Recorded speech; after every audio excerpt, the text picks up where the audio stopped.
bonsoir à tous. Bonsoir frère Sylvain. Bonsoir. On est très heureux de vous recevoir. Ça marche, hein? Oui. Vous nous entendez? Oui. Donc voilà, vous êtes dominicain du couvent de Toulouse, vous êtes professeur de patristique, c'est ça? Tout à fait. À l'Institut catholique de Toulouse. Donc vous avez un cours dès demain matin. Oui.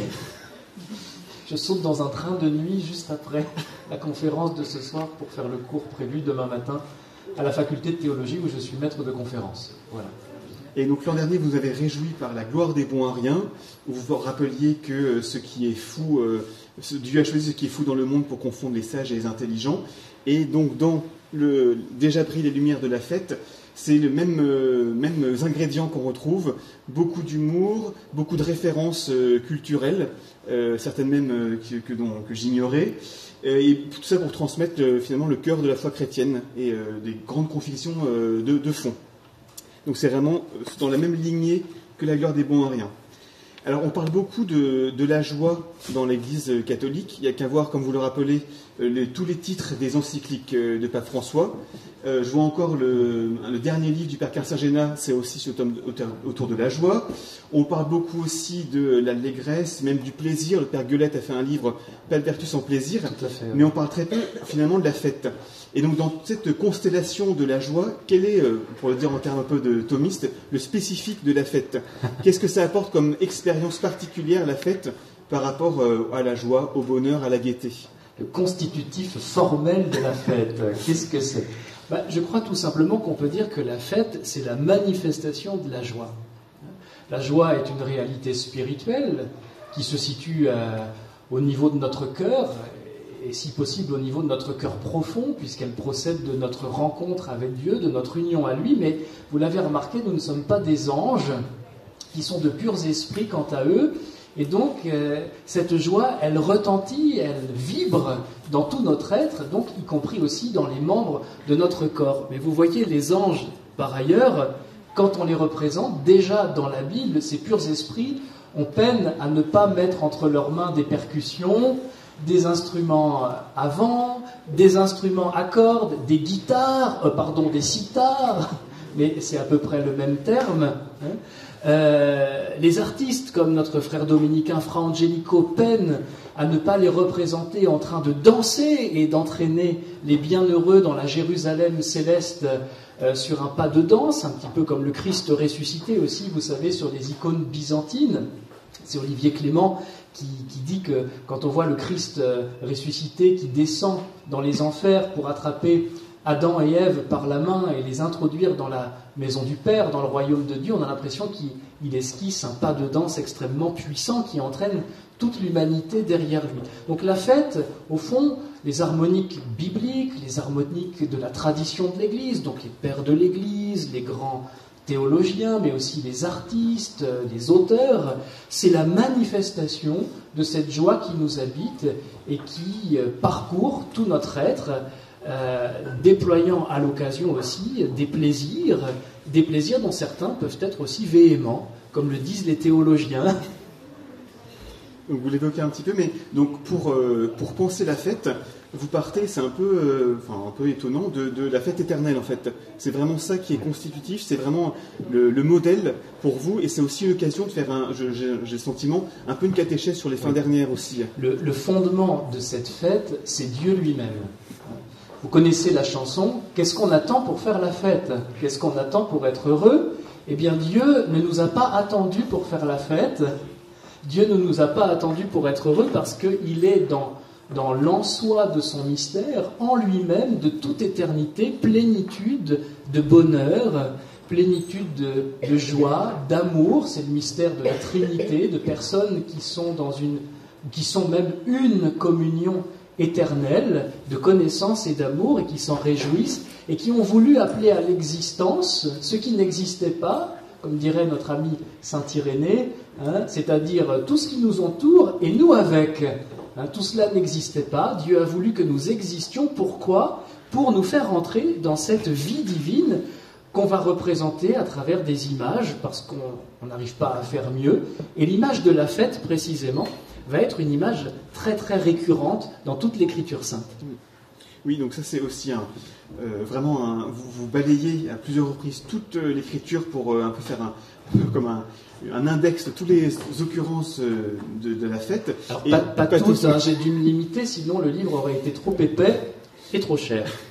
Et est-ce qu'il y a justement pour vous un moment ou un verset ou un passage qui est pour vous typique de ce que c'est la fête dans une fête biblique ou dans la fête dans la conception biblique? Alors il y en a beaucoup qui me viennent à l'esprit, mais peut-être que le plus frappant, parce qu'au fond c'est vraiment le grand ressort de toute l'histoire du salut, c'est le mystère de Pâques, hein, cette Pâques où tout un peuple que dans un livre précédent j'aurais pu appeler un groupe de bons à rien, hein, pense qu'il va y passer, c'est fini, les chars de Pharaon l'ont coincé devant la mer, et voilà que Dieu intervient, Dieu agit pour sauver son peuple. Et quand le peuple est sauvé, eh bien Myriam, avec Moïse, Aaron, entraîne les femmes d'Israël en particulier dans la danse pour célébrer le Dieu d'Israël, le Dieu des victoires. On n'a pas forcément ces codes culturels-là chez nous, encore que, hein, on en parlera sans doute, mais le peuple de Dieu va célébrer son Seigneur, son Sauveur, par une danse d'action de grâce.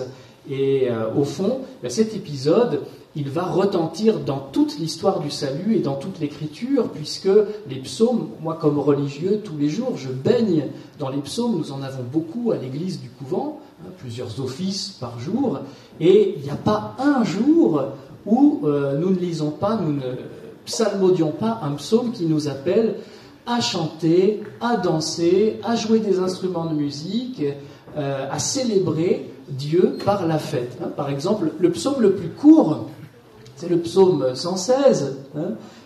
Louez Dieu tous les peuples, fêtez-le tous les pays, car son amour est grand pour nous. Hein. Dieu nous a montré l'amour dont il nous aime, et quand on découvre cet amour inconditionnel, comme le dit le pape François, eh bien, on ne peut pas ne pas s'en réjouir profondément et faire monter devant Dieu une immense action de grâce qui a quelque chose de festif.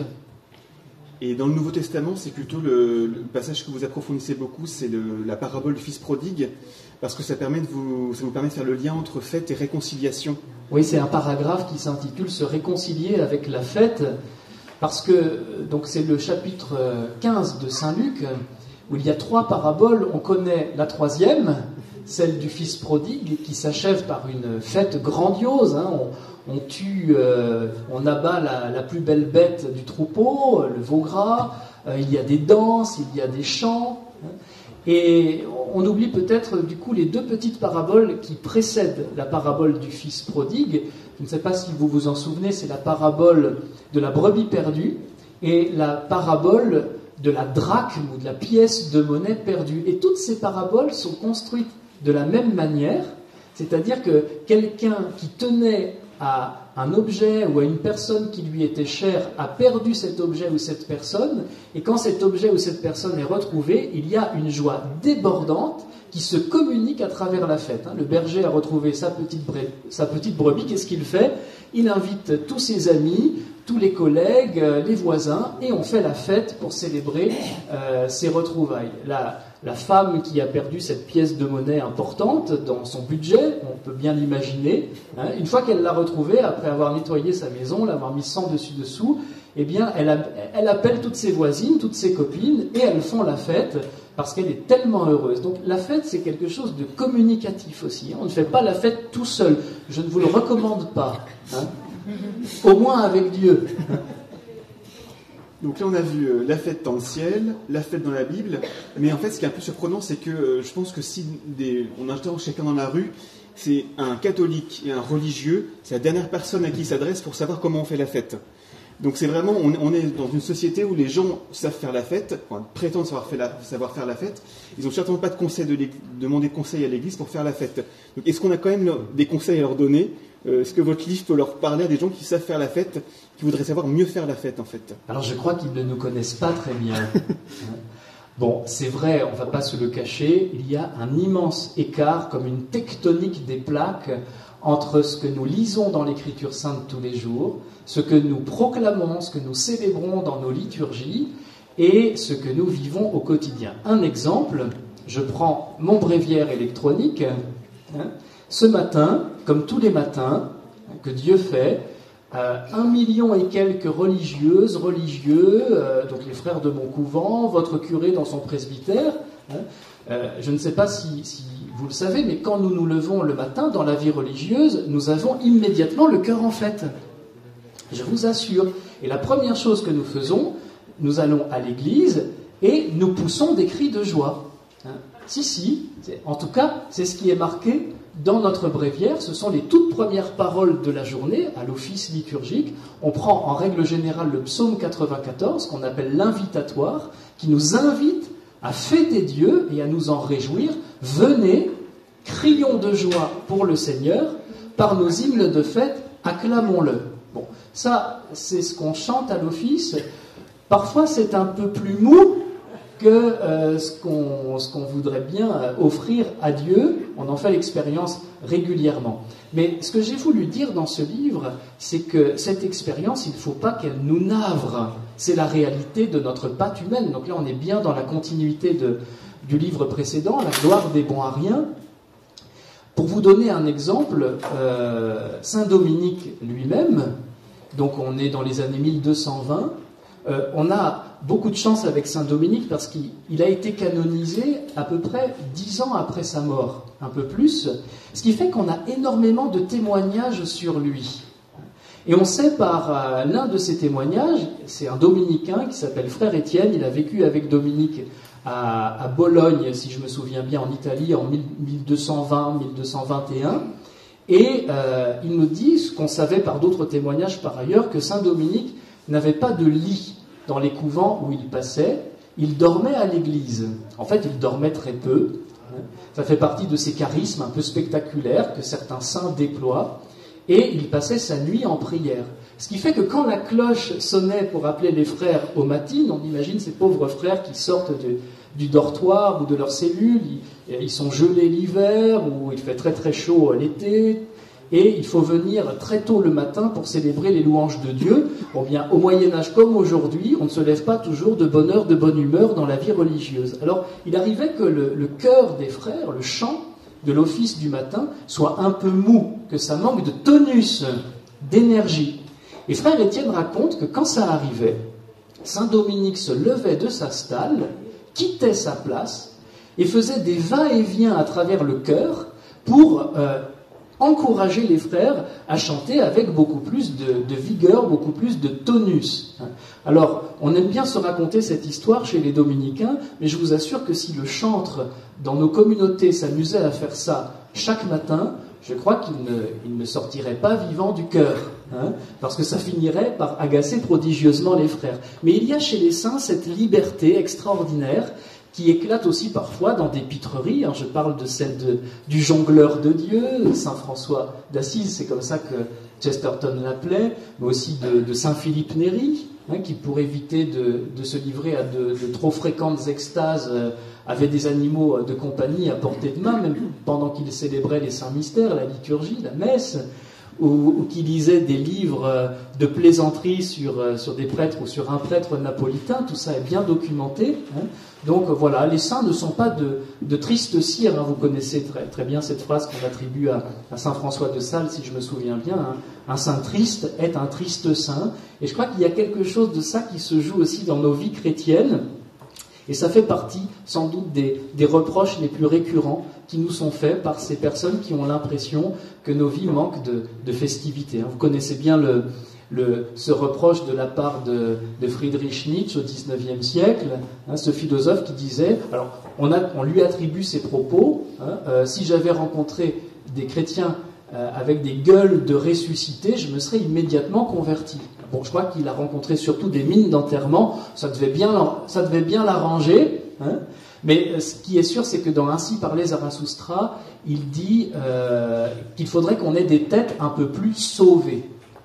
Alors, on fait ce qu'on peut, et on n'est pas tous très doués pour cela, certains peut-être plus que d'autres. Dominique avait un charisme de joie extraordinaire, tout le monde en a témoigné. Je crois qu'il l'a diffusé dans son ordre. C'est peut-être aussi quelque chose que les dominicains peuvent apporter à l'Église aujourd'hui. Pour rebondir sur ce que vous venez de dire, vous employez à plusieurs reprises une expression assez forte, le commandement de la fête. Alors ça fait écho au commandement de l'amour que Jésus nous donne, mais comment on peut l'entendre? Comment même dans des vies qui peuvent être, vous l'évoquez aussi, la sinistrose ambiante, aussi bien dans l'Église que dans le monde, comment on peut entendre et mettre en pratique ce commandement de la fête? Bien, je vous donnais l'exemple de notre premier office de la journée. On va prendre l'exemple du dernier office de la journée. Au début de l'office des complis qu'on chante avant d'aller se coucher, en général, on marque un petit temps de silence, on s'agenouille, on se recueille, un peu gravement, on fait l'examen de conscience. Et on pense aux péchés qu'on a commis dans la journée pour en demander pardon à Dieu. Mais il ne vient à l'esprit d'à peu près aucun frère, sans doute, de se dire « Mais mince, aujourd'hui, je n'ai pas assez ri.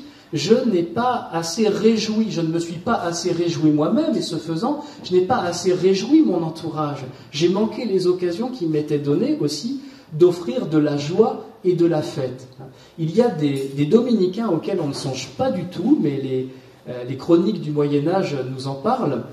Vous savez, le dominicain le plus impopulaire qu'on connaisse, à cause du roman d'Umberto Eco et du film, l'adaptation par Jean-Jacques Hano, je veux parler du Nom de la Rose. Le dominicain, l'inquisiteur, c'est un grand méchant, c'est Bernardo Gui dans le film. Alors en fait, Bernardo, c'est d'abord Bernard, qui était le prieur de Limoges, il était né à Limoges. Ça rend le personnage tout de suite beaucoup plus sympathique. Et on sait par son neveu qu'il considérait que s'il allait se coucher sans avoir pris dans la journée au moins une fois un temps pour se réjouir avec les personnes de son entourage. Donc d'abord c'était des frères dominicains quand il était au couvent de Limoges ou dans d'autres couvents, et puis ensuite des membres de son entourage. Il a été évêque d'un petit diocèse au nord de Montpellier qui n'existe plus maintenant. Et de fait, c'est un très, très bel exemple, bien sûr. Donc c'est un personnage aussi qui a une part d'ombre pour nous, puisque c'est l'histoire de l'Inquisition, on ne peut pas non plus la passer sous silence, mais on n'imagine pas ces hommes d'église au Moyen-Âge avoir cette liberté intérieure, cette générosité du cœur qui va s'exprimer aussi dans les plaisanteries.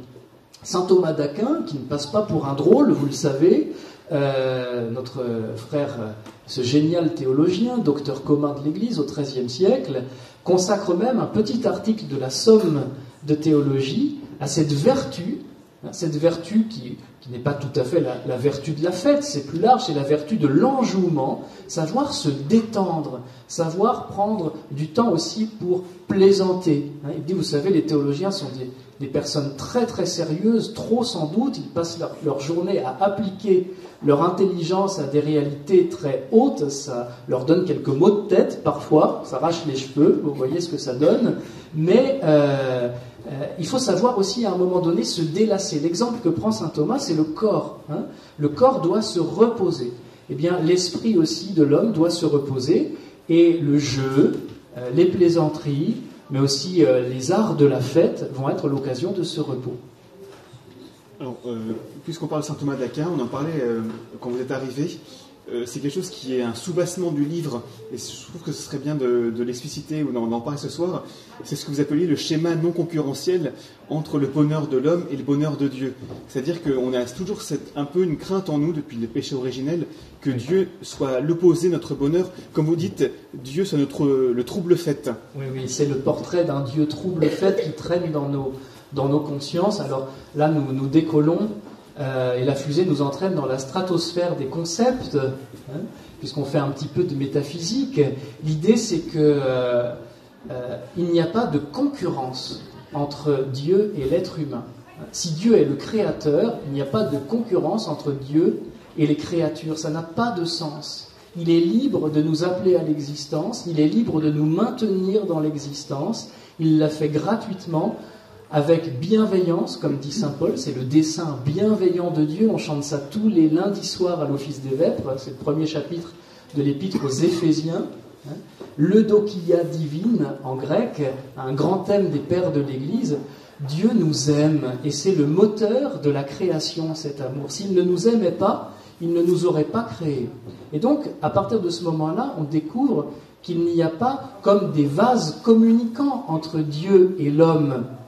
Et il ne s'agit pas de soustraire d'un côté pour remplir de l'autre, vous voyez, comme si pour que moi j'ai du bonheur dans ma vie sur la terre, il faudrait que je vole, que je dérobe ce bonheur en quelque sorte à Dieu, comme Prométhée dans la mythologie grecque, pour remplir mon bonheur à moi. Ce serait donc un bonheur volé, soustrait à Dieu. Et ces schémas traînent dans nos esprits, ils font beaucoup de dégâts, et une bonne théologie, justement, une théologie saine, fondée sur une bonne métaphysique du Dieu créateur, permet aussi de les évacuer. Or, il se trouve que la fête, c'est aussi une belle image, une belle métaphore, pour une belle variation sur cette figure de l'absence de concurrence. Parce que quand on fait la fête, on réjouit les personnes qu'on invite à la fête qu'on donne. Et à la fin, on se demande, mais qui fête qui, au fond ? Quand vous fêtez votre anniversaire, votre mariage, ou je ne sais pas, une réussite, c'est vous qui donnez une fête, mais les gens viennent vous fêter.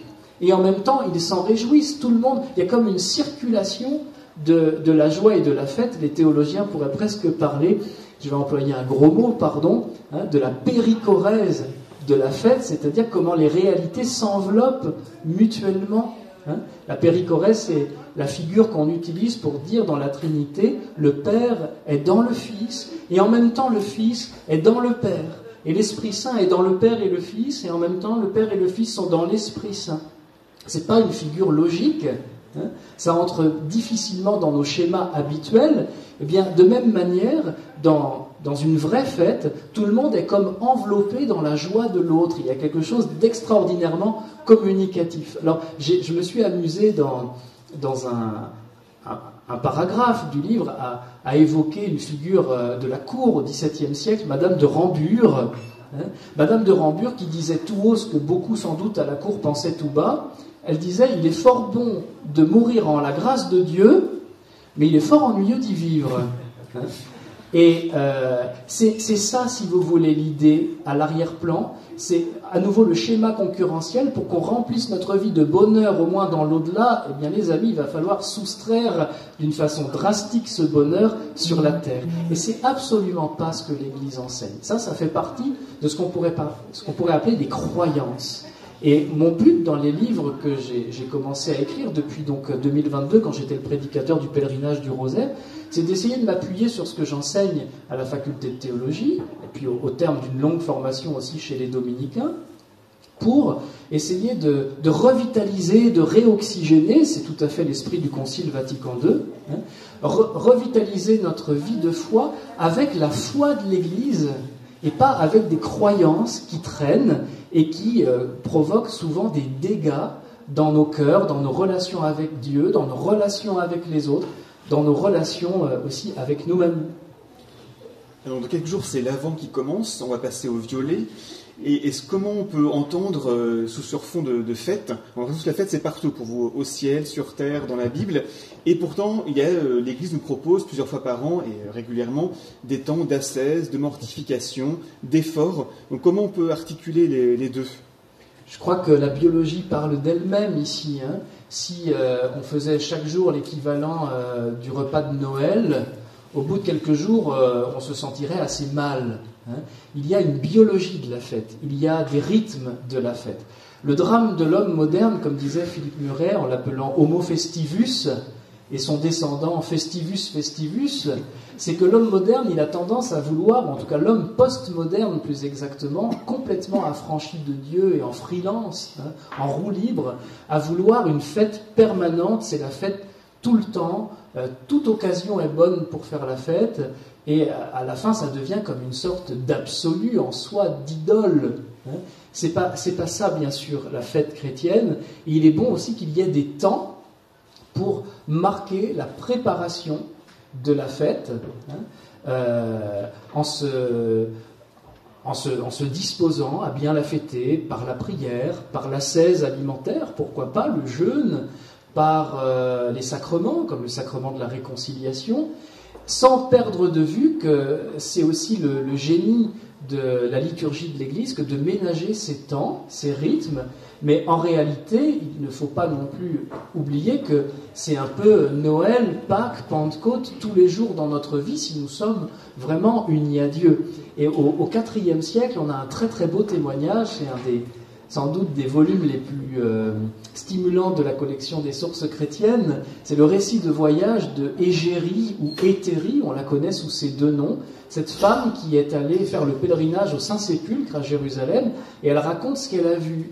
Et elle nous dit que les chrétiens de Jérusalem, donc au IVe siècle, on est à l'époque de Saint Cyril de Jérusalem, les chrétiens jeûnent très très sévèrement à l'époque, beaucoup plus que nous aujourd'hui.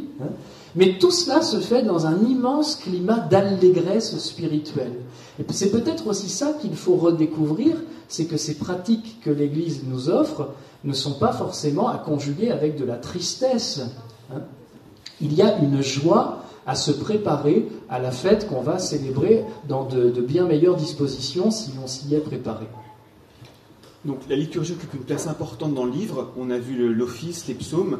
Vous parlez aussi du baptême par immersion. Vous parlez aussi d'un très beau passage, les funérailles de Jacques Maritain. Par contre, la messe, vous en parlez moins. Et on sait qu'un de vos confrères a écrit un livre, son nom m'échappe maintenant, sur comment ne plus s'ennuyer à la messe. Oui.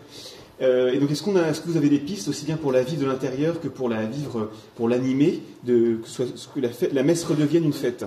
Alors, j'en parle moins parce que c'est un thème que je réserve pour plus tard. Je pense qu'avec un peu de chance, il y aura un volume 3, une trilogie orange des bons à rien. Parce qu'une fois qu'on a allumé les lumières de la fête dans le rite juif du sabbat, on passe à table.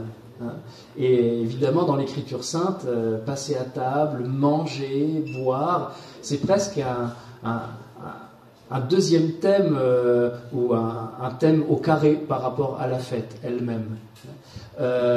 Mais je dis quelques mots à ce sujet. Par exemple, quand saint Augustin, dans sa règle, nous explique que c'est la règle que les dominicains ont reprise au XIIIe siècle, et que le cœur doit être accordé aux mots de la liturgie. Que ce qu'il y a sur nos lèvres, il faut que ça résonne dans notre cœur. Donc, c'est tout à fait donc normal de chanter un Kyrie eleison, une demande de pardon, avec une certaine gravité. On prend conscience de notre péché, de notre faiblesse. On ne va pas bondir de joie à ce moment-là. Mais quand ensuite on va célébrer la gloire de Dieu dans le Gloria, ou ensuite dans le Sanctus, proclamer la sainteté glorieuse du Très-Haut, alors il faut que nos cœurs, le plus possible, soient à l'unisson de nos paroles. Après, il y a des cultures. Il y a des personnes qui ont beaucoup de bonheur à chanter un Gloria en grégorien avec un chœur bénédictin, par exemple. Et puis d'autres vont se réjouir qu'un groupe de pop louanges comme Glorious, par exemple, vienne avec une guitare électrique et une batterie. Pourquoi pas? Il y en a pour tous les goûts, à condition que cette célébration, quel que soit son style, elle soit vraiment tournée vers Dieu. Qu'elle soit offerte à Dieu. Qu'on fête, celui qu'on fête, c'est Dieu dans la liturgie, et Dieu nous fête nous. Mais ce n'est pas l'assemblée qui s'auto-célèbre en quelque sorte. Alors après, les histoires les goûts et les couleurs, ça peut se discuter assez longtemps, et puis il y a aussi de véritables arguments pour qu'on ne se dissipe pas trop non plus pendant la célébration de la liturgie, qu'on ne s'étourdisse pas trop. Cela dit, quand on voit comment Jésus a commencé son ministère public dans l'évangile de Jean, avec les noces de Cana, on se dit qu'il n'a pas été fâché ce jour-là, en tout cas qu'il y a un peu d'euphorie dans l'assemblée. 600 litres de vin et de très bon vin, c'est beaucoup. S'ils ont tout bu, la noce a dû être assez enlevée, j'imagine. Donc on aura le plaisir de vous revoir l'an prochain pour un 3e livre. Non, alors ça je ne le promets pas, parce que l'emploi du temps est compliqué. J'avais une dernière question. Donc vous avez beaucoup parlé de la joie dans la tradition dominicaine, et vous avez parlé de l'aspect festif des offices, mais est-ce qu'on sait faire aussi la fête autrement chez les dominicains? Parce que je sais que c'est parfois compliqué dans les communautés religieuses de faire la fête. Est-ce qu'on y arrive? Est-ce qu'on a les moyens de le faire? L'un des hauts lieux dans l'architecture d'un couvent, après le chœur, l'église, il y a le réfectoire. Le réfectoire est un lieu de convivialité aussi. Donc, c'est aussi un lieu de recueillement. Là encore, il y a des périodes au cours desquelles on va davantage se recueillir, par exemple en écoutant une lecture à table, comme dans la vie monastique. C'est ce que nous faisons chez nous pendant le temps de l'Avent, le temps du carême, quand nous faisons une retraite. Mais après, il y a des jours où il faut que la joie s'exprime, et ça va passer par des signes tout simples. Donc, moi, je suis le réfectorier, figurez-vous, au couvent. Donc, c'est à moi qu'il appartient de veiller à ce que certains jours, on ait bien mis sur la table des nappes, des bougies, de la belle vaisselle, que le frère qui s'occupe du vin est sorti ce jour-là de meilleures bouteilles de la cave, que le cuisinier ce jour-là soit prévenu pour faire un meilleur repas, etc. Et puis, il y a aussi dans nos espaces, on parlait de cette vertu de la détente, de l'enjouement, de la fête. Ça a un petit nom grec un peu trapu, c'est le trapélie. Et il y a dans nos communautés une salle un petit peu dévouée à cela, c'est ce qu'on appelle la salle de récréation. Un très joli mot par ailleurs, on se recrée, on se refait une santé, des forces. Et donc, c'est la salle, en général, dans nos couvents où on prend le café. Mais les jours de fête, il n'y a pas que du café. Il y a un piano dans cette salle, et donc il n'est pas rare qu'il y ait de la musique aussi pour les jours de fête. Voilà, ça fait partie de notre mode de vie. Alors, chez les dominicains, on n'est pas très versé sur d'autres manières de célébrer la fête, mais il y a des communautés religieuses aussi où il y a des danses collectives. C'est peut-être davantage le cas sous d'autres latitudes, mais il y en a aussi sous les nôtres. Voilà, là encore, chaque communauté déploie une sensibilité, une manière d'être, mais la fête s'invite toujours dans nos relations fraternelles. C'est vraiment un haut lieu de la vie fraternelle. Merci beaucoup de nous avoir mis le cœur en fête. Peut-être que certains parmi vous veulent poser des questions au frère Sylvain pour prolonger la fête, justement. Oui, tu nous parles de la fête qui se réalise, mais tu pourrais nous parler aussi de l'invitation à la fête. Et comment elle prend forme dans la vie. Je pense à l'Apocalypse, avec l'invitation aux noces. Peut-être qu'il y a un chapitre là-dessus sur l'invitation. Je reformule la question de mon ami Gabriel qui était client, que je remercie de sa présence, qui connaît très bien Saint-Irénée de Lyon, notamment en arménien. Nous avons travaillé ensemble sur ce dossier dans nos travaux, nos thèses de doctorat respectives en théologie. Et effectivement, donc, il y a la fête, et dans l'Écriture, il y a l'invitation à la fête. Je parlais du psaume invitatoire, c'est déjà un exemple parmi d'autres, mais effectivement, il y a aussi ces passages, je pense, dans les évangiles, où Jésus invite à la fête. C'est d'ailleurs le verset que j'ai choisi en épigraphe au livre, Luc 7, 32, « Nous vous avons joué de la flûte et vous n'avez pas dansé ». Un très très joli verset qui montre que la prédication de Jésus, l'autre partie du verset, elle concerne la prédication de Jean-Baptiste, qui était une prédication sous forme d'appel à la pénitence, à l'exercice de la justice, il en faut aussi, bien sûr. Donc, quelque chose qui est plus triste. Et Jésus dit, mais vous n'avez pas pleuré. Et maintenant, on vous appelle à faire la fête et vous ne dansez pas. Donc, et puis, il y a ces invitations qui résonnent dans les paraboles. Il y a bien sûr la belle parabole des invités aux noces, et on s'aperçoit que le problème n'est pas du côté de Dieu qui invite très très largement à la fête, mais du côté de la liberté de chacune et de chacun de nous qui répond ou qui ne répond pas à cette invitation à la fête, au point même de ne pas respecter parfois le dress code de la fête. Et puis après, dans l'Apocalypse aussi, il y a ces invitations à entrer dans la Jérusalem d'en haut, à venir se réjouir. Donc je vous ai déjà parlé de l'image qui me vient à l'esprit quand je pense à cette réalité-là, c'est le dominicain Fra Angelico, les fresques du couvent de Florence en particulier, à la fin du Moyen-Âge, qui montrent à quel point nous sommes saisis dans cette invitation.